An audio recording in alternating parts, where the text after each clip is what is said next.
supuesto, uno de los principios prevalentes son aquellos que hemos utilizado habitualmente en nuestras resoluciones y que vemos en nuestras regulaciones legales, como es el interés familiar, que es una cuestión que ha estado presente en todos los tratados de derechos humanos, ¿no? Relativos, por supuesto, a cuestiones como las que estamos tratando, donde el interés familiar ha sido siempre destacado como uno de los principios a tener en cuenta. Pero para hablar de este interés familiar, ahora se nos agregan conceptos más ricos, aportados por leyes que se han dictado como consecuencia de estos tratados internacionales y el ayornamiento que ha tenido las leyes de familia. Como por ejemplo esta linda definición del centro de vida que da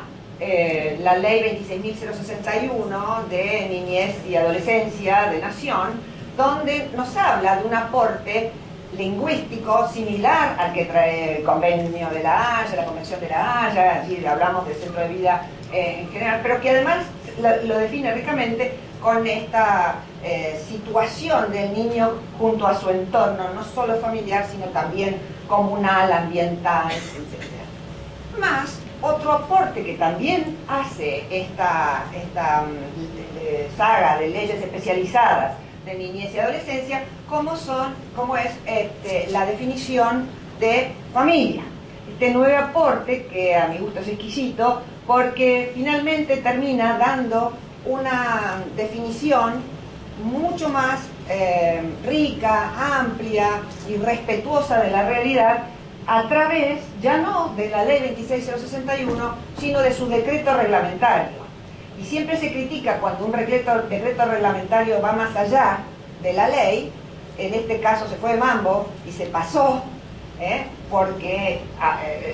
exagera, digamos, la letra de la ley, pero en este caso lo saludamos positivamente, a eso lo celebramos, porque ha traído una definición que no tenían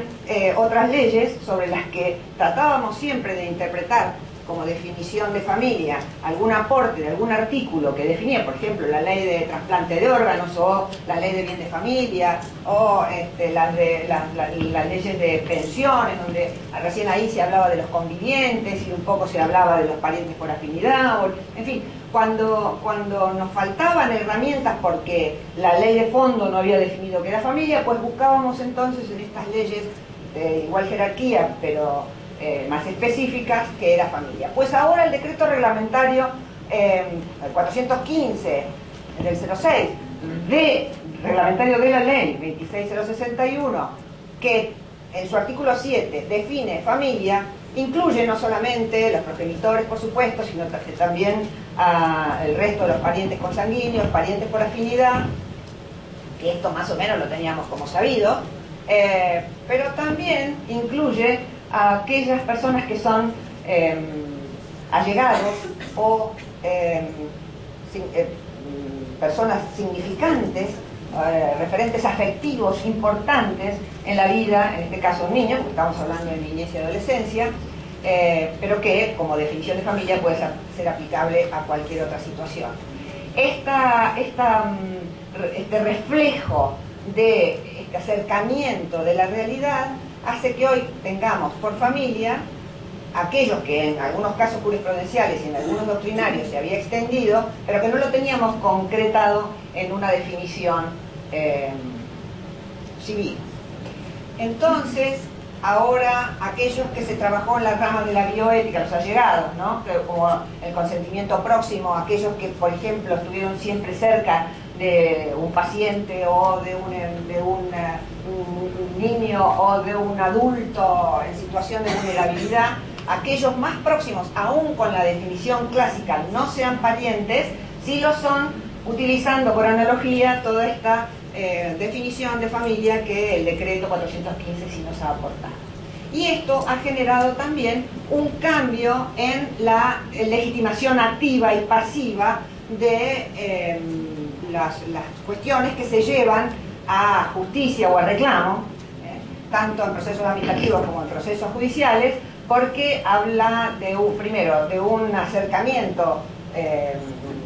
representativo para el pedido de ejercicio de derechos de una persona que los tiene vulnerados,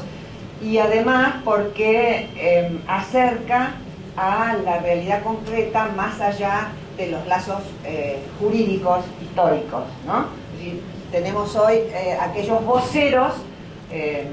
genuinos por proximidad y conocimiento efectivo de la realidad concreta de una persona que tiene sus derechos vulnerados para poder reclamar en situaciones especiales, por supuesto,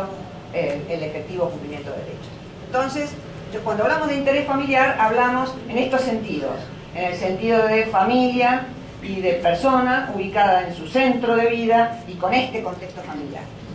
Bueno, otro de los principios preeminentes, por supuesto, es el tema de colisión de derechos, que cuando se trata de derechos de distinta jerarquía o peso, por supuesto es más fácil de calibrar o de encolumnar para saber qué decisiones hay que tomar, qué pedidos hay que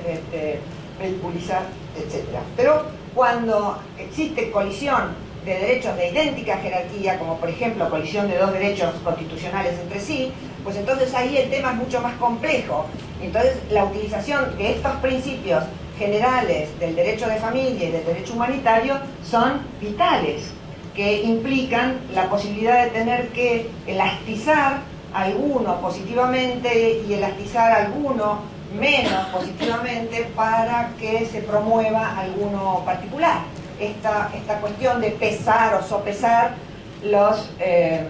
derechos en juego y poder coyunturalmente, para el caso en particular, decidir por uno respecto del otro.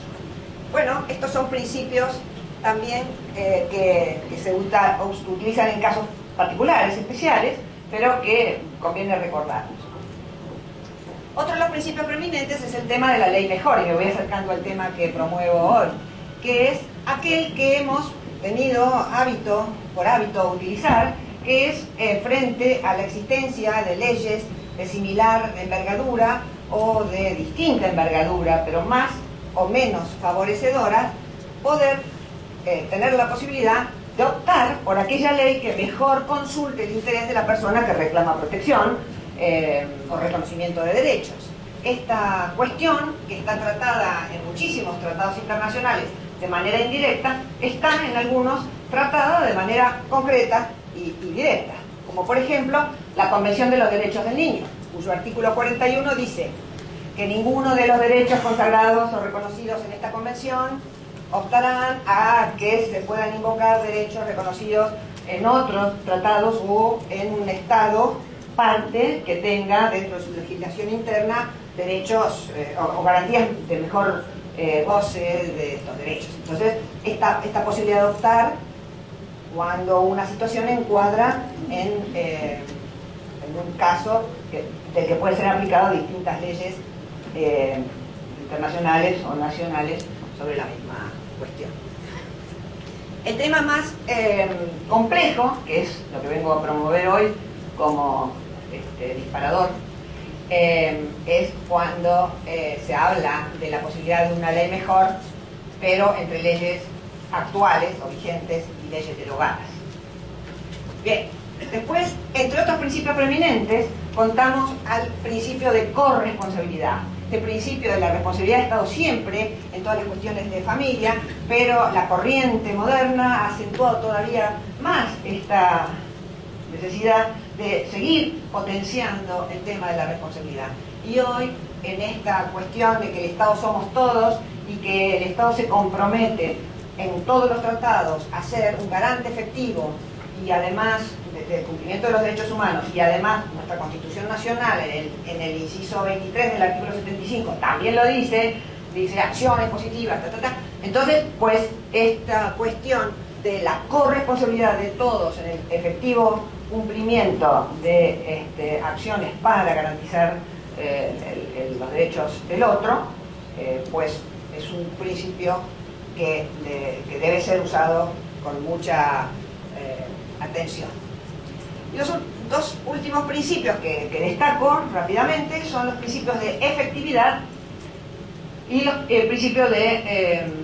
desjudicialización. El principio de efectividad está presente también en los últimos tratados de derechos humanos, particularmente Y en las leyes, por ejemplo, de niñez y adolescencia también. En numerosas situaciones se repite la palabra efectivo, efectivo, efectividad, y incluso en los decretos reglamentarios también, y se pone el acento en que los funcionarios públicos tienen que garantizar la efectividad de su trabajo y la efectividad, la satisfacción concreta de los derechos reclamados, etc. Así que de nada sirven maravillosas normas escritas si no se cumplen y si no somos actores todos de ese efectivo cumplimiento, de esa efectiva garantía. De modo que no podríamos hablar de ningún derecho sin que estuviera necesariamente ligado a su concreción y efectividad. Entonces, esto requiere acciones efectivas y eficientes. Por eso, a la mayor parte de las personas o agentes que se desempeñan, al menos dentro del ámbito administrativo, se los denominan en estas leyes de niñez y adolescencia efectores. Estos efectores son quienes efectivizan, deben garantizar la efectividad y eficiencia en su tarea para que, como representantes del Estado, en toda la cadena de responsabilidad, podamos lograr los objetivos que se han trazado en los tratados internacionales y las leyes que se han dictado en consecuencia. Y el último principio, habría miles de principios para tratar, pero desde luego estoy tocando rápidamente los que considero más importantes de cara al tema que voy a tratar, es el principio de la desjudicialización. Este especial concepto que está contenido también, directa o indirectamente, en muchas de las figuras tratadas, sobre todo con niñez y adolescencia. Pero, por supuesto, como los derechos humanos son